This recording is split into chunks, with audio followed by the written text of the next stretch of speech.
Maintenant, on sait qu'il y a 3 types de réponses. Oui, c'est ça. You're the asshole, you're not the asshole, puis everyone sucks. Ouais, c'est ça, exactement. OK.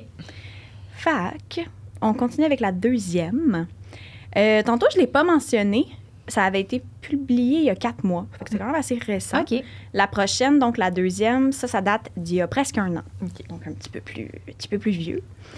Le titre va comme suit. Est-ce que j'ai eu tort de remettre en question le sexisme que ma blonde vit au travail? Ma blonde et moi travaillons tous les deux en technologie depuis 5 ans. J'ai une maîtrise en mathématiques et informatique et ma blonde a une maîtrise en ingénierie électrique et électronique. Récemment, j'ai été promue à mon travail, ce qui fait en sorte que je suis dorénavant considérée comme un employé senior.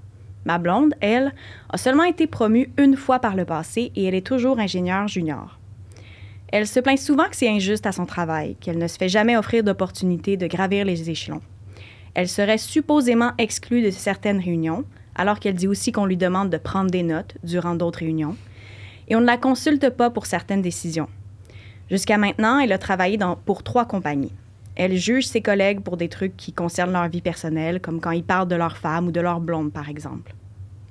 Elle et une autre femme se sont plaintes d'un autre collègue qui était bête avec elle durant les réunions, et les ressources humaines, gérées par une femme, n'ont pas conclu qu'il y avait de matière à porter plainte.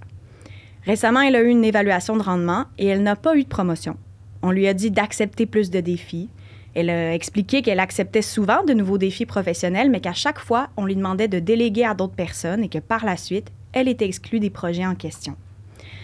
Je pense qu'il existe bel et bien du sexisme dans ce milieu, mais je crois qu'elle ne peut pas tout blâmer non plus sur le sexisme. Elle doit comprendre qu'elle peut s'améliorer en tant qu'employée.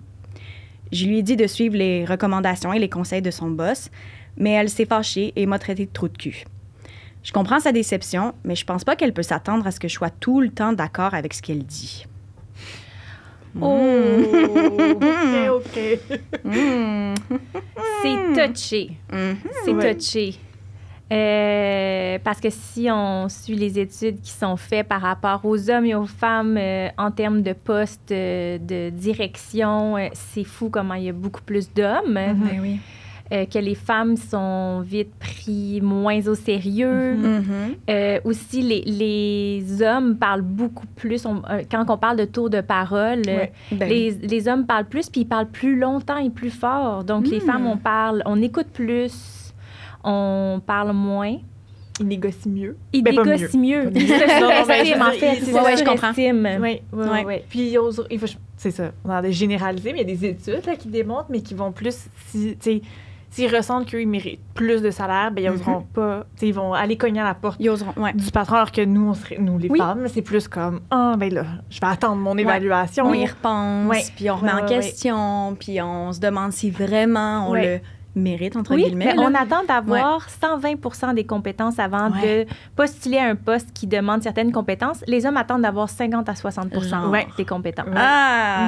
Fait moi, si on voit cette scène-là, vraiment, je sais pas comment dire, plus avec le côté, justement, scientifique, puis qu'on dit pas qu'il y a des émotions dans la situation, je serais portée à dire que l'homme est l'assaut. Oui, ben oui. Le chum. Après, là, quand il arrive dans le point où il dit ça fait 3 jobs et tout ça, tu sais, il y a peut-être une notion que comme là, elle est rendue aigrie de certaines situations. Oui, comme trop. Tu sais, les PTSD d'emploi, là, c'est comme un peu comme en relation. Tu sais, quand tu as une mauvaise relation, après, ça impacte ta prochaine, mais c'est. Il y a ça aussi. Ça en prend moins. En fait, c'est qu'il y a moins de trucs que tu es prête à tolérer. Rapidement, tu fais comme Puis quand tu commences à le remarquer, tu fais juste remarquer ça. Mais on dirait. Ça fait combien de temps que c'est à cet emploi-là? Ça le mentionne pas. Ça le mentionne Par contre, ça fait 5 ans qu'ils travaillent toutes les deux. Puis là, mettons, elle est c'est sa 3e job en 5 ans.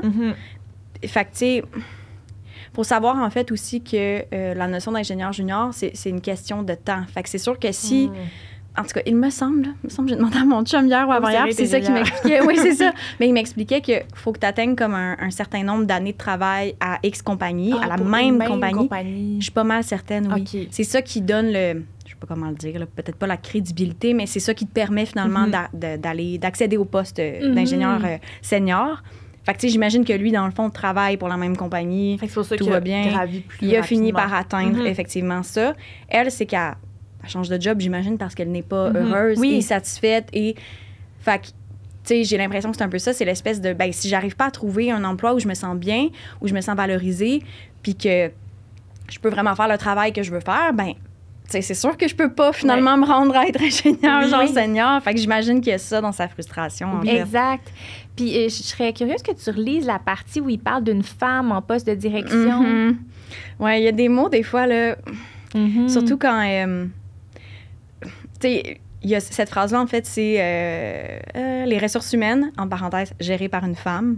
Tu sais, il sentait le besoin de le mentionner parce que, tu sais, c'est comme de dire, hey, une autre femme, tu sais. C'est pour ça qu'elle est d'accord avec. n'ont pas conclu qu'il y avait matière à porter plainte. En fait, c'est que elle est, oui, c'est ça, elle et une autre collègue se sont plaintes, tu sais, d'un autre collègue, dans le fond, qui était comme bête avec elle durant les réunions.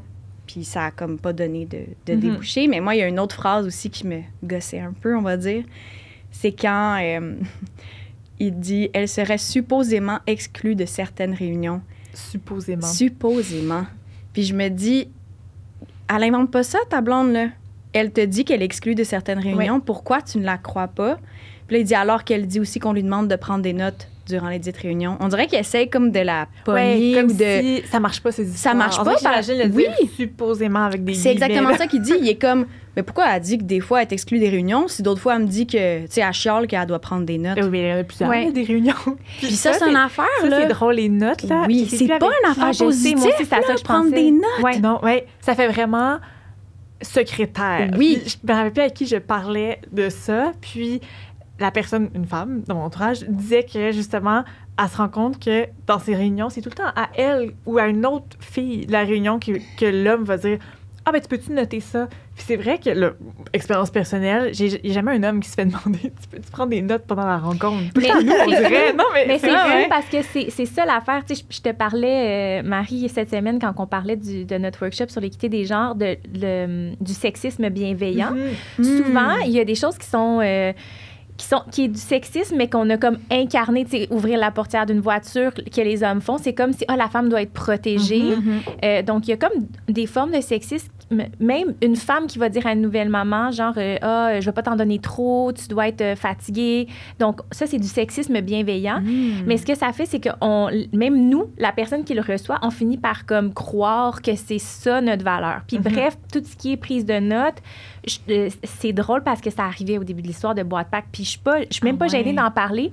Judith, Thomas et moi, on travaillait souvent les trois ensemble. Puis c'était soit Judith, soit moi qui prenais les notes. Puis à un moment donné, on l'a dit à voix haute. Puis là, on a dit, Thomas, pourquoi c'est pas toi le secrétaire? Puis maintenant, on dit plus jamais le mot secrétaire. Non, mais il y a comme une connotation. C'est péjoratif. Mais c'était comme... Ça allait de soi parce que lui, il aime pas prendre des notes. Puis à un moment donné, j'ai dit, oui, mais nous non plus, on n'aime pas prendre des notes. Puis comme, mais pourquoi vous me le dites pas? Puis je dis, ben, je le sais pas. Puis là, ça m'amène à toi, le livre que tu as lu sur l'authority gap. Là. Oui. On en a parlé récemment. C'est comme si dans notre tête, ce qui est incarné, c'est quand un homme dit quelque chose, on va moins nuancer ou on va moins... argumenter exactement on mettra avec pas un ça en homme. question. Non. Ben non, tu sais. Puis depuis qu'on l'a dit haut et fort chez Boîte Pack, des fois, je me surprends encore. Là. Thomas va dire quelque chose, puis j'ai dit, ben oui, t'as raison. Puis par contre, Marie va dire quelque chose, je vais dire, ben non, moi, je suis pas du même avis. Fait que maintenant, je me force à chaque fois que Thomas dit quelque chose, je dis, je suis pas tout à fait d'accord, mais c'est une pratique.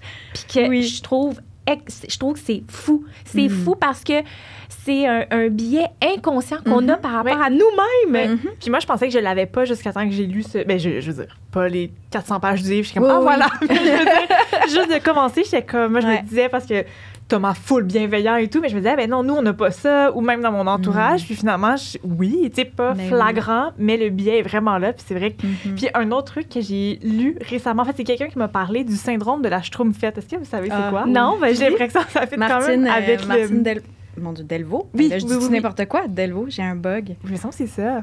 Mon Dieu. Oui, Martine Delvaux. Hey, mon Dieu, vendredi après-midi, ça a été une grosse semaine. Oui, Martine Delvaux. Même pas tant de gorgées de bière. Non, c'est ça. Mais elle en parle dans le Boys Club, dans son livre, du syndrome de la Schtroumpfette. Mais parle-en plus parce que moi, c'est plus loin là, dans ma tête. Non, mais pour ceux qui connaissent... Moi, j'avais jamais entendu ça. C'est sûr que aussi, moi, je viens de milieux féminins. Vraiment, j'ai toujours travaillé dans des jobs que majoritairement des femmes. Fait qu'on dirait qu'il y a des situations comme ça. Moi aussi, ça me donne des frissons dans le dos, mais on dirait que je l'ai jamais tant vécu. Mais le syndrome de la Schtroumpfette, c'est quand... C'est un peu la tendance qu'avaient les fictions dans le temps, soit les Schtroumpfs, à avoir tout le temps la gang de gars amis Puis avec eux, il y avait une fille. C'est comme, on dirait qu'ils avaient leur quota de personnages féminins. Là, la personnage féminin était dans la gang. Mais elle était tout le temps, là, je mets des gros guillemets, cool, parce qu'elle était comme eux. Elle était pas, tu sais, fait que bref. Elle était pas une simple femme, quoi. Ben non, c'est ça. Elle fit avec la gang de gars. Je trouve que c'est drôle, mais elle était belle. Mais oui. Comme blonde, et puis c'est un peu la tendance qu'on veut, en tant que femme, disons qu'on a le syndrome de la schtroumpfette, c'est qu'on veut un peu, pas taire nos convictions, mais un peu, tu sais, on va essayer de s'enlever, de taire une partie de notre identité parce qu'on veut pas déranger, puis on veut pas être rabat-joie. Ouais. Fait que, bref, je sais pas où je m'en allais avec ça, mais on dirait que ça, je trouve, dans un milieu d'ingénierie, peut-être que les hommes sont dérangés par elle, puis peut-être même que son chum qui écrit, peut-être que lui, il met les fameux guillemets de supposément, parce que peut-être qu'il raconte des histoires que lui-même, il se rend compte, oh mon Dieu, moi aussi, je fais ça à mes collègues femmes. Probablement que ça le confronte. Moi, oui, c'est vrai que si quelqu'un me raconte de quoi, puis tout le monde est vraiment là, voyons, ça n'a pas de bon sens, mais que je me dis, oh mon Dieu, j'ai fait ça hier. Comme, le mécanisme de défense embarque, puis tu veux comme te faire dire que t'es pas des assholes. Mais on s'entend, là, tu sais, moi, j'aurais le goût de dire, lis un petit peu plus sur le féministe à cet homme-là, puis dire comme, hey, ça te tente pas d'être un peu comme le bras droit de ta blonde dans l'escalade vers un poste qu'elle a envie. On le voit, là, elle a envie d'être dans un poste de gestion, dans un milieu qui, on s'entend, ça serait incroyable qu'il y ait plus de femmes en poste de gestion, ça viendrait un peu balancer le côté, justement, empathie versus côté plus rationnel que les hommes ont, parce qu'il y a des choses qui, à proprement dit, on a plus facilement les femmes, dont, justement, notre empathie et notre sensibilité. Mais c'est pas au détriment du succès d'une entreprise. Et c'est ça, je trouve, qui manque. Tu sais, il y a 20% des femmes, la plupart du temps, qui font partie de comités d'administration versus 80% d'hommes. Donc là, en plus, je trouve que le syndrome de la schtroumpfette, c'est intéressant parce que si, justement, tu es une femme parmi plusieurs hommes, c'est beaucoup plus tentant d'être moins, tu sais, d'être plus dans la polarité, d'aller plus vers l'opinion des hommes. Parce que tu veux pas clasher. Tu veux pas être le mouton noir du groupe. Versus, dès que t'es deux femmes, on dirait que tout de suite, t'as un petit peu plus de torque. Puis justement, elle est allée avec sa collègue femme parler au RH. C'est vrai, quand t'es tout seul... Moi-même, des fois, avec des groupes d'amis dans notre gang, on aime ça, la politique, parler de trucs. Ah oui, des fois, on part sur moi, on dirait que si je suis toute seule à penser quelque chose, j'ai peur de me faire ramasser. Mais je veux dire, on dirait que je fais oui, vous avez raison, mais je suis comme, j'ai peur que je puisse pas me baquer moi-même en retour. Alors que si je sais que dans la discussion, on est trois à penser la même chose, là, je vais un petit peu plus me mouiller. Fait qu'en effet, le fait qu'elle soit seule. Easy asshole, sérieux. C'est quoi qui était. C'est quoi le vote? J'ai invité Boîte-Pack, là. Oui, c'est ça. Easy asshole, c'est qui? Ah ouais, vraiment. Oui. Dans le vote, effectivement. Non, c'est qui gagne dans le vote? Son nom. C'est ça. Vous allez trouver sur LinkedIn, non? Oui, le vote, you're the asshole. Le commentaire le plus populaire, tu n'es pas une femme dans ce domaine, tu ne peux pas comprendre. Une des raisons qui fait que c'est un milieu majoritairement masculin, malgré tous les moyens d'attirer les filles dans ce domaine, c'est parce qu'il y a du sexisme. Beaucoup de femmes étudient des années dans ces programmes et quittent après une première année de travail, justement à cause de ce genre d'embûche mentionné par ta blonde. Puis, tu sais, dans les commentaires, c'est ça, il y a beaucoup de gens qui lui faisaient comprendre que de prendre des notes en réunion, c'est pas un privilège. Genre, c'est pas quelque chose de positif. Comme, ça me fait tellement rire que lui, il est comme, voyons. Tu sais, quand en plus, on lui demande de prendre des notes comme si c'était le fun. Ben, c'est comme si elle a un rôle, elle prend des notes. Tu fais, non, elle veut justement comme avoir comme un impact, avoir sa propre voix, dire vraiment ce qu'elle pense, faire avancer le projet. Elle veut pas juste être là à prendre des notes, parce que c'est ça aussi, quand t'es concentré à prendre des notes, on dirait que t'es moins impliqué aussi dans, je sais pas, la résolution de problèmes. Je sais pas trop à quoi ça ressemble, là, des réunions d'ingénieurs, mais tu sais, en voulant dire comme, tu prends des notes, t'es pas dans ta créativité. Zéro. T'es pas non plus en train de brainstorm. On dirait que, tu sais, on t'a dit, OK, prends des notes. Fait que, bref, il y a un petit edit, c'est-à-dire qu'il est allé réécrire après. Ça fait mal, là. Ouais, c'est ça. Il dit... En fait, il va, au départ, là, il écrit qu'il admet là, qu'il va devoir faire plus de recherches sur le sexisme dans son milieu, parce que dans les commentaires, il y a beaucoup de femmes qui partageaient aussi, dans le fond, de leur expérience, ou tu sais, qui discutaient entre elles, là, c'est ça, d'expériences qui leur étaient arrivées.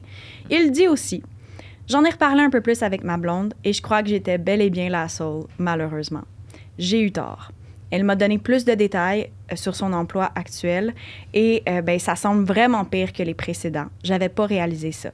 Je l'ai encouragé à faire des recherches pour un nouvel emploi et on va contacter certains de nos amis pour l'aider à trouver un meilleur endroit où travailler. Wow! Fait que c'est le fun de savoir que il a été capable de prendre un pas de recul. Il fait « OK, je l'admets. Visiblement, je ne m'y connais pas dans ces... ou en tout cas, j'ai pas un regard finalement clair sur l'enjeu. Puis je trouve ça le fun de voir qu'il fait comme « OK, j'ai eu tort. Puis comme je vais aider ma blonde à... » Fait que c'est le fun de faire « OK, tu sais, il a compris. Oui, là, fait que ça il est pas finit bloqué bien. Non, puis en même temps, c'est parce qu'il travaille dans le même domaine. C'est ça qui est intéressant. C'est que, tu sais, comme tu disais, moi, je suis certaine que ça l'a confronté, effectivement. Puis ça me fait penser, là, souvent que comme... Des fois, je jase avec mon chum, tu sais, de la job en général, ou, tu sais, je donnerai pas d'exemple concret, mais je trouve ça toujours hyper intéressant. Il me raconte des fois des trucs, puis je sais que c'est comme majoritairement masculin, mettons. Puis c'est arrivé, une fois, il racontait quelque chose, je sais pas, là, je pourrais pas te donner de détails, j'ose pas trop, là, mais tu sais, il se passait une situation, là, pas conflictuelle, mais c'est ça, des affaires de job, finalement, comme il y a dans tous les travails. Puis je lui ai dit, « Hey, c'est drôle, hein, ce que tu viens de me raconter là, si on imaginait que c'était que des femmes, probablement que des gens diraient « Ah, c'est du bitchage, ah, il exagère, ah, si, ah, ça. » Puis je me souviens encore de lui qui fait « Ouais, t'as raison, c'est vrai. » Tu sais, des fois, on a le réflexe, là, on a un regard sur les femmes dans le milieu du travail, puis on va dire comment on le sait bien, les filles, quand ça travaille ensemble, tu sais, hey, si tu travailles juste avec des femmes, hey, ça doit être ça doit être ça, bonne chance. Puis tu fais, moi, je pense que, je veux dire, c'est différent dans chaque milieu, mais d'avoir cette idée-là préconçue, ça n'aide personne. Non. Je dis pas là, que c'est beau à 100% puis qu'on s'entend tous bien, mais de limiter ça juste au fait qu'on est des femmes, je trouve ça tellement dérangeant parce que je me dis, on regarde pas justement dans une compagnie quand ça se pogne ou que ça marche pas entre hommes. On n'est pas là à comme faire hey, on le sait bien, les hommes. Hein? C'est qu'on blâme les hommes, là. C'est frustrant, finalement. Là, c'est drôle, ça me fait penser à la différence de comment on voit la perception qu'on a d'un homme qui va être papa ou d'une femme qui va être maman. Okay? En entreprise, la plupart, quand on annonce qu'une femme va être maman, c'est comme ouf, elle va avoir la tête ailleurs, elle s'en va bientôt en congé de maternité, elle va être trop occupée, elle prendra plus le travail au sérieux. Un homme, tout de suite, quand on apprend qu'il va devenir papa, c'est comme si, il est responsable, il est bienveillant, il va être père. Il y a une connotation tellement positive. C'est tellement vrai. D'un coup, il gagne plein de trucs. Je trouve ça cool, la différence. Puis une dernière, là, juste parce que c'est trop tentant, on a nommé notre fils, nous, l'amoureux, qui est mon nom de famille. Puis il y a beaucoup de membres de la famille de mon chum, bien entendu, c'est normal. C'est comme, voyons, notre nom, pourquoi, tu sais? Fait que là, c'était comme, oui, mais pourquoi pas Jasmin? Mais pourquoi pas si? Puis là, à un moment donné, lui, il a juste répondu, c'est drôle, hein? Si j'avais dit que c'était Jasmin, vous auriez jamais demandé pourquoi pas l'amoureux. Il veut une discussion. Non. Puis là, je dis que c'est l'amoureux, puis vous cherchez tout l'argumentaire pour me convaincre. Puis là, ça a cloué le bec de tout le monde. Tout le monde a quand même... C'était le fun parce que c'était un peu comme le gars qui dit... Je reviens sur ce que j'ai dit. Tout le monde dit, t'as tellement raison. Dans le fond, appelez-le don l'amoureux. Oui. Mais c'est fou, la connotation. Tout de suite, c'est le nom de la femme. Mais comment ça? Nous, notre nom est aux oubliettes. Moi, mon nom... la couche. C'est ça. Je comprends pas. Non, moi, ça, je trouve ça tellement... Pas archaïque, mais un peu de faire archaïque. Comme... Mais voyons, là, tu sais, c'est... Mais je trouve, mettons juste pour clore, mais je trouve que c'est vraiment un bon point, les deux, vous l'avez comme amené. Quand on veut savoir si c'est un peu wrong, pose pas la question d'un ou l'autre, est-ce que... Puis pas en confrontation, mais, si mettons, une situation par rapport à une directrice femme, on dirait que c'est souvent, là, c'est ça. Genre, j'ai quand même, pas dans mon entourage, mais des histoires que j'ai entendues, c'est comme... souvent, ça va être la directrice RH. Moi, là, on dirait que j'ai... Oui, j'ai le goût d'aller manifester pour eux. On dirait que moi, là, certaines personnes, c'est comme, elle comprend rien, elle est pas dans le day-to-day.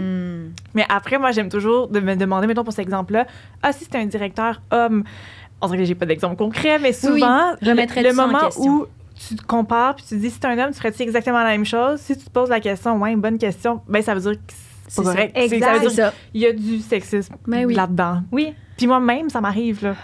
C'est ça. J'ai des situations que je me dis, voyons, j'ai pensé ça. Si c'est un homme, j'aurais jamais dit les doubles standards. C'est un exercice qu'il faut toujours faire. Moi, en tout cas, je le fais parce que c'est ça, tu sais, des fois, on a certaines pensées ou on a une opinion, puis on fait, OK, mais mettons qu'on échange les rôles. Ah, OK. Puis des fois, à l'inverse, ça change rien, puis on fait... tant mieux. Mais tant mieux. Ça change rien. Mais oui, mais ça fait juste confirmer que c'est ça, il y a peut-être moins de biais, mais non, c'est intéressant. Fait qu'au moins, on a, c'est ça, Asshole, mais... Il sait, et puis il confirme. Il travaille là-dessus. Bravo. Fait que bravo. Mais on est 1 an plus tard, j'aimerais savoir, ouais, c'est ça. J'ai été voir, il n'y avait pas de nouveau développement. On continue. Prochaine publication, ça a été publié il y a 4 ans.